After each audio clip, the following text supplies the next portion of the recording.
My name is Sarah Scott. I'm a certified professional dog trainer, behavior counselor, and certified separation anxiety professional. I've been training dogs for 20 years with an emphasis on fear, aggression, and anxiety. I own two dogs of my own, a 4-year-old Chihuahua mix and a 13-year-old Belgian Malinois. Hi, I'm Kelly Myatt. I'm the manager of the Tri-City Animal Shelter and Fremont Animal Services. The Tri-City Animal Shelter serves animals in Fremont, Newark, and Union City. I have one 4-legged and two 2-legged children at home.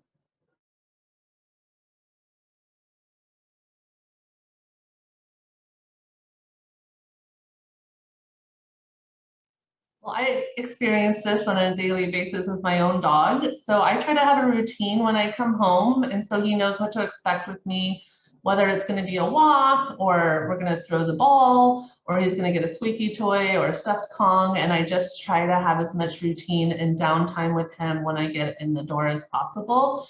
And then another thing that I recommend is people try to set up their own like doggy day outs. So there's a great app called All Trails where you can find hike paths that you can take your dog.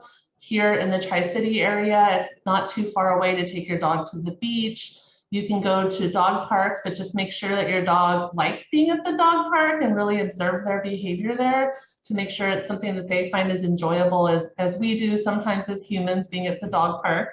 And then any sort of classes that have any sort of stimulation for your dog. A lot of dogs like nose work, which is where they're trying to find treats that might be just stuffed in a box, which is a formal class, but you can also do this at home.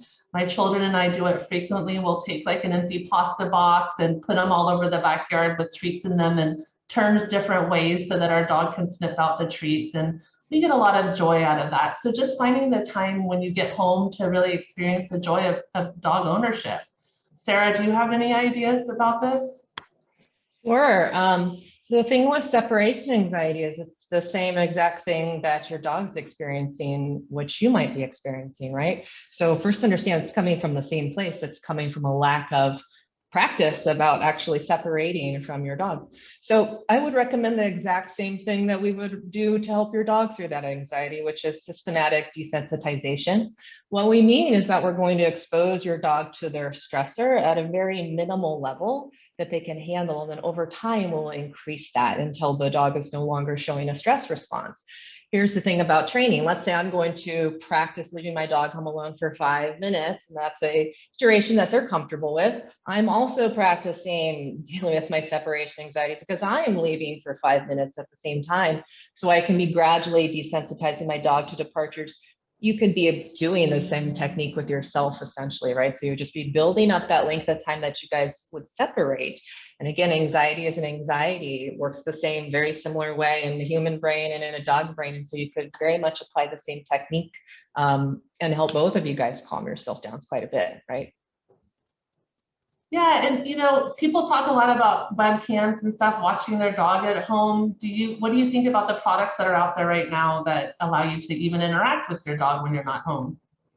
Yeah, so any of the dog products in the tech world, any of those things that have collided are great, right? So there's things like the Furbo, which is a camera. You can talk to the dog, you could spit out treats. There's all sorts of different webcams that we can use nowadays to check out our dog as well. I think I probably prefer a quiet webcam in the corner because ideally I would love my dog to be sleeping while they're home alone. We know that a relaxed adult dog should be sleeping about 6 hours during the daytime plus another 8 over the night.